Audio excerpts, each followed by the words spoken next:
going on, everyone? I'm just a typical, average American here today to react and learn about things only Canadians understand about Canada. Now, it goes without saying that Canadians who have lived their entire life in Canada know things about Canadian culture and life in Canada that Americans like myself will just never understand on that level unless we learn about it on the internet, which is exactly what I hope to do today. Canadians are going to answer this question. What's something that non-Canadians don't understand about Canada?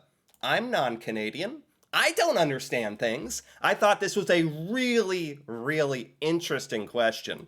Things that non-Canadians don't understand about Canada. In other words, stuff that only Canadians really know about Canada. What are these secrets, these nuances that you can only know if you live it, if you're living it? What is it, Canadians? Tell me. And I don't have to wait any longer. Let's see what the answers are. The first answer is we aren't all nice people. Wow. This got really real really quickly. I like this one. This is just saying that humans are humans. Like, there's nothing wrong with this. I think this also addresses like an American stereotype of Canadians that all Canadians are just the perfect model citizen, perfect, nice, polite, chipper person. That is an unrealistic expectation of anybody in this world. That's totally unrealistic. And so this makes complete sense. Like, not goodness knows, not all Americans are nice people. Not all Canadians are nice people. But the point is, Canadians have that for better or worse, Canadians have that expectation or reputation of being very, very nice. I still do believe Canadians are nicer on average. Someone needs to do that study. But we're not all nice people in Canada. Fair enough. I appreciate the honesty. What else do we have here? The sheer size of Canada. Things only Canadians understand about Canada. The sheer size of Canada. A lot of non-Canadians, even some Americans, just don't get how vast our country is and how long it takes to travel between major cities. Well, that's because Americans don't even know where a lot of Canadian cities are on a map. Even I'm guilty of that for a lot of Canadian cities. I don't know exactly where they are on the map, but I do understand how big Canada is. That's a fairly recent development in my life. Then again, I'm on YouTube learning about Canada, so of course I know Canada is big. But for the vast majority of my little American existence, I gotta be honest, when I looked at a map as a little kid, my eyes kind of glazed over. I just saw the United States. Like, I don't mean that to be mean or rude or anything. I really don't know what the deal is with it. But we were just so focused as little American children on learning the states and our capitals and the geography. When I looked at North America, I just saw the United States. I didn't even notice Canada or all its provinces and what the names were or how big it was. And I think that is the reason why many Americans, even as adults, don't really appreciate how big Canada is. And you'd think Americans would, because America is gigantic. It can take 20 hours to get, from one place to another in America, probably longer. And Canada is even bigger. Man. Yeah, the sheer size of Canada. That is a good one. I think that applies to a lot of Americans, not really understanding how massive Canada is. Yeah, that's a good one. What else do we have here? Things only Canadians understand about Canada. That we have a normal 65-degree variance in weather before it's even odd weather. 65-degree variance. And not including wind chill. Oh God, wind chill. Oh, I don't even want to think about wind chill. It gives me nightmares. Thinking about Canadian winter wind chill gives me nightmares I didn't even know about. Negative 30 to positive 30 Celsius is standard throughout the year, not just the tundra. That's insane. Negative 30 Celsius. What is that in Fahrenheit? Hold up. Negative 30 Celsius is negative 22 Fahrenheit. There, that's a number I can understand. Oh my goodness. That variance of 65 degrees, that is a very Canadian thing, because, I don't know, in the United States, a lot of places in the United States, it's just comfortable for a lot of the year, I'm very pleased to say. The winters aren't too wintry. The summer, I mean, it can get hot in some places, but they're not like outrageous, like we're dying of heat. It's just kind of like very consistently okay. But Canada seems to have this insane variance. You gotta have the summer clothes, the smallest summer clothes imaginable, and then the biggest winter coat you've ever imagined to deal with this variance in temperature. That is difficult. Oh my gosh, yeah. I didn't realize it was 65-degree swings. This is definitely a big one. I lived abroad for a while, and most people were shocked when I said our winters are colder and our summers are hotter. Yeah, I didn't even know the summers can be hotter. Can the summers be hotter in Canada than in America? I know the winters are much harsher and colder. This is a bit eye-opening for me as well. So just the temperatures are more extreme in Canada, just based on its geographical location on the globe, I guess. Wow, that's actually really interesting. Life goes on in both extremes. Wow. I'll never forget when someone commented to me how inconvenient it must be for us to have to shut down everything every time it snows. They were shocked when I explained that we don't. We go to work and school. You also wouldn't believe the amount of people who asked how we're expected to drive anywhere in the winter. Yeah, that's like respect to Canadians. The answer is life has to go on. Like, if that's the reality of the climate of where you live, everything can't just stop and go on pause. Canadians have to get stuff done, and they do. And they're out there driving in the crazy ice and snow with giant poofy winter jackets. Or sometimes on some of the meme videos I watch, Canadians are out there in shorts in the winter. I can't even begin to understand that. Anyway, that's outside my realm of understanding, but then again, the title of this video is Things Only Canadians Understand About Canada. Shorts in the winter. I don't know if I'll ever wrap my head around it, but that's okay. What else do we have? We're only passive, peaceful, and polite out of convenience. We recognize that diplomacy tends to be the path of least resistance, but we can be brutal if pressed. Yeah, this is a good one. Right. This is again addressing kind of the stereotype of the Canadian politeness. And it's this is a very blunt way of putting it, but I appreciate this. This Canadian saying, "Hey, we're polite, we're peaceful, but it's out of necessity, out of convenience. It is beneficial to be polite." Canadians just understand how to like have a happy, productive life and community. Be polite to each other. Be polite to your fellow humans and humanity, and that just makes for a better society to live in. I think it's not necessarily because Canadians are polite by nature. It's that Canadians are intelligent by nature and realize that a polite society is a productive one and a happy one. Something that hasn't really gotten through our American brains down here, honestly. So yeah, I like that this person wrote this. We're passive, peaceful, polite out of convenience. We recognize diplomacy is the path of least resistance, but we can be brutal when pressed. Okay. I won't press you any further. I'm sorry. My God. What else? Tim Hortons is our national coffee chain, but it's not good coffee. Oh. I really like how brutally honest the answers are here. Things only Canadians understand about Canada. This is the truth. Tim Hortons is our national coffee chain, right, but it's not good. Why isn't it good? Shouldn't it be good? I'm not sure I understand this. This is not the first time I've heard this either. I learned about Tim Hortons and how popular it is, but you'd think it'd be popular on the merit of its coffee, right? What is Also, many of us can't speak French. Right, that I know. Because French Canada is kind of like concentrated in specific parts of Canada, right? What about this coffee though? Why is the Tim Hortons bad? What's up with that? It used to be good. Someone should open a chain of vintage Tim Hortons using the old coffee and donut recipes. Call it Old Timothy's or something. Is that what it is? There's an old Tim's recipe? Coffee? Concoction? The old Tim Hortons coffee was good, and now it's bad. This is not the first time I've heard this. Yeah, so I think there's some truth to it. I'd call it Tom Hinton's. Right, Tim Horton's like second cousin.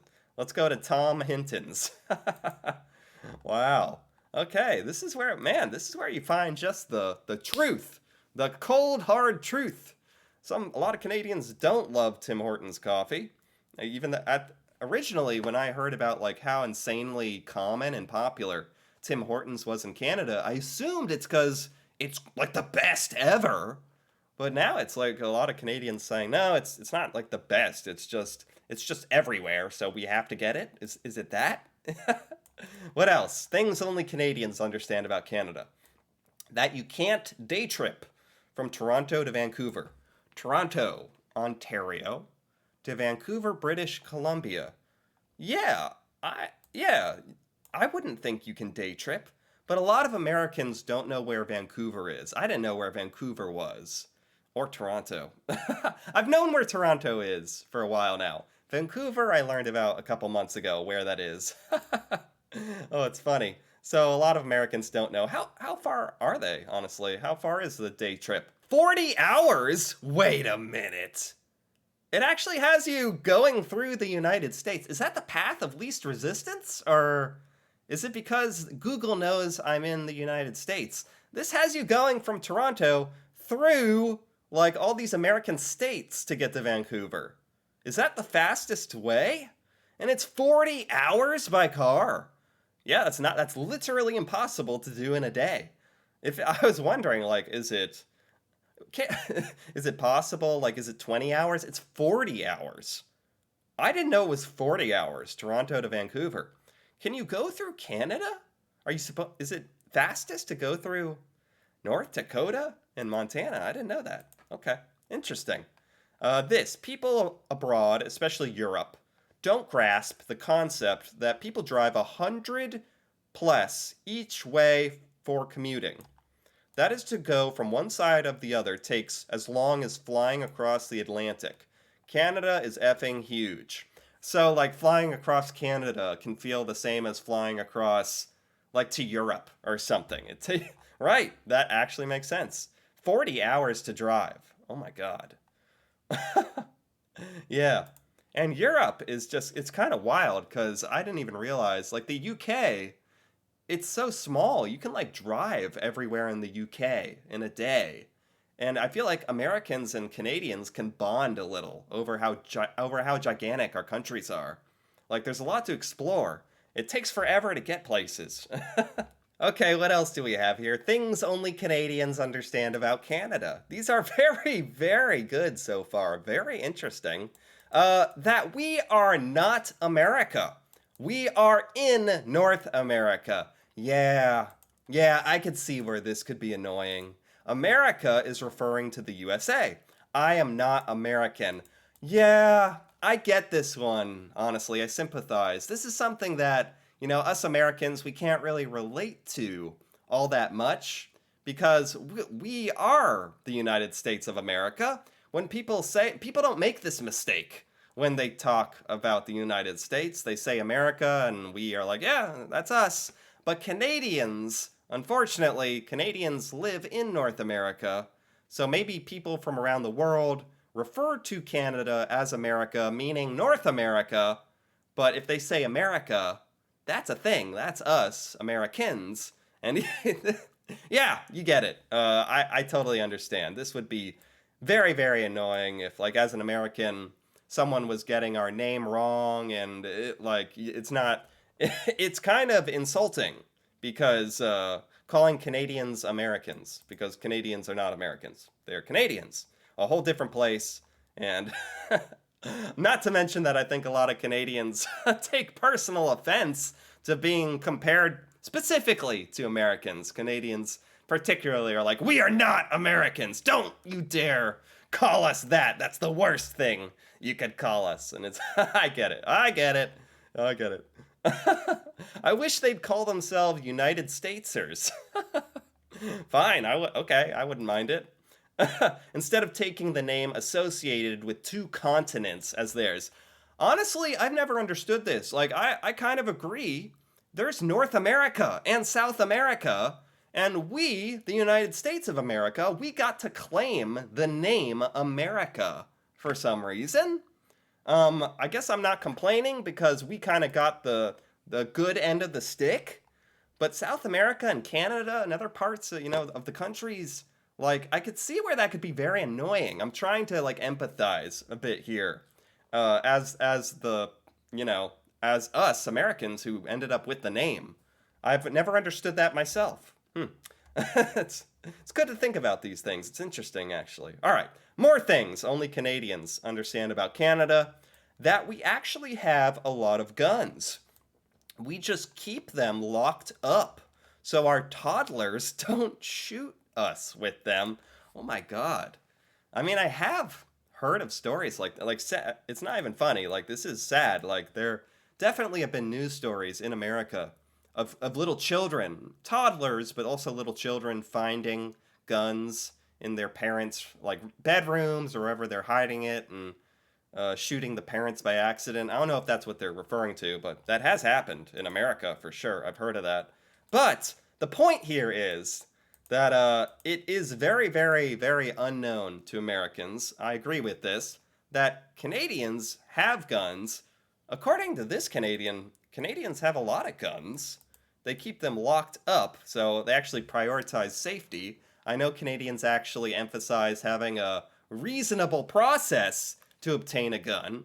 You actually have to prove that you're responsible enough to own and handle one, which I really, really admire. Yeah, this is a good one. Americans definitely don't know this about Canada, that there are guns, and probably a lot more responsible gun owners in Canada, for sure. Newfoundland and Labrador is on the top of the list for most gun owners, and also lowest on the list for gun violence. We use them for hunting, not for murdering people. Yes, very good. Very good. What can you say? That's, yeah. What else do we have? Sending Canadians to war is a bit like showing a werewolf a full moon. Oh, I like some of these. I like some of these kind of getting rough around the edges, getting a little aggressive. I don't mind it. Canadians have a reputation, especially here in America, as being just kind, polite, well-to-do folk. But I like hearing from Canadians that, if you push it, Canadians might turn into werewolves. That's what I'm reading here. Now, obviously, this makes total sense to me. It's like, and I've actually learned from other videos about the Canadian military a little bit, or Canadian Mounties, and yeah, it's no joke. And Canadians apparently own a lot of guns as well, I just read. So yes, of course, makes total sense to me. Although polite, that is just a way to have a nice, kind, efficient Canadian society, but don't push it, because Canadians will get you if pushed into a corner. Okay, what else do we have? These are very good. I like hearing about these. These are Canadians kind of giving their point of view, almost, of what people don't understand about Canada. And it's really eye-opening, honestly. When we say we're sorry, we are just acknowledging the other person, not apologizing.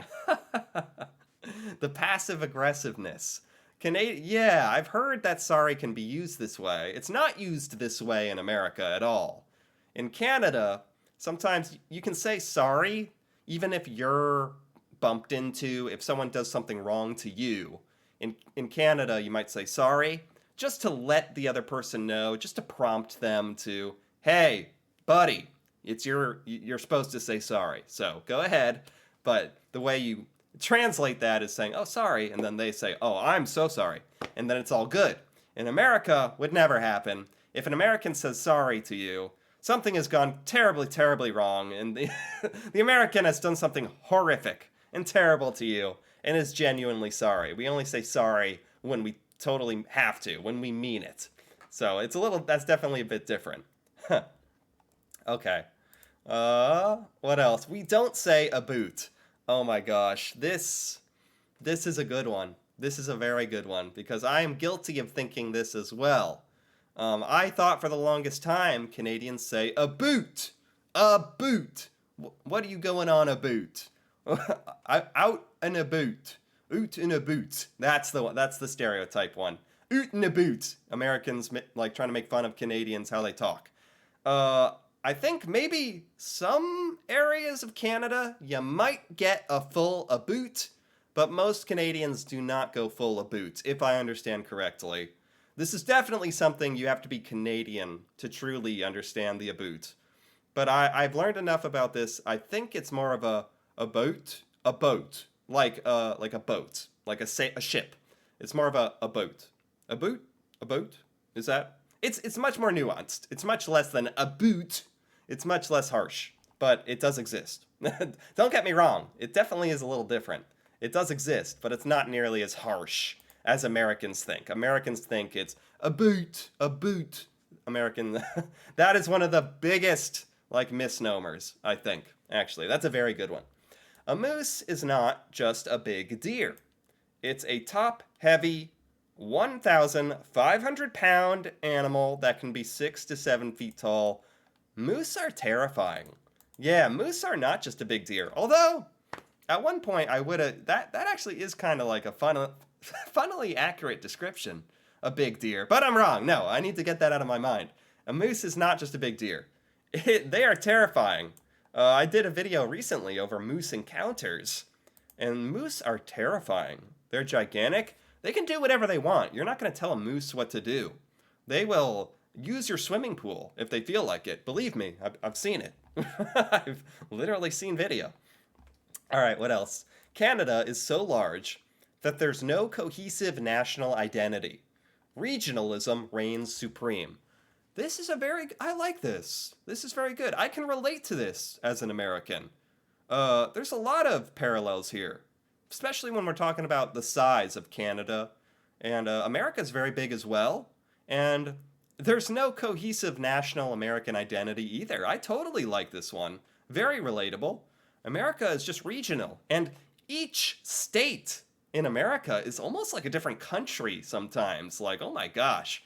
You can go to some different states in America and feel like you should have a passport to go to every state. Like, they can be extraordinarily different. Like, it's crazy. And Canada, same way. Canada is gigantic. It has very different provinces, very different ways of life and people. It has French Canada, Quebec, and yeah, I hear Newfoundland and Nova Scotia are very different, and I love this one. This is a perfect one. This is something only Canadians can truly understand, but I think at the same time, only Americans like myself, we understand how different America is, that there's no cohesive America. It's regions of America and states, for sure. That's very good. All right. The nice thing is confused. We are polite. People confuse this with being nice. Interesting distinction. So Canadians are polite, not necessarily nice. This kind of goes back to the very start of this discussion, where the original poster said, we aren't all nice people. So Canadians are polite, because it is a very good way to go about life in society, to be polite.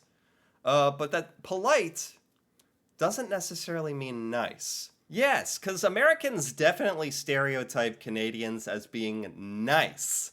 But you can be polite, but not nice. Would that be like if you're at the grocery store, trying to get by someone, and you're like, excuse me, move, excuse me, thank you, sorry. Like, you can be aggressively polite, like, sorry.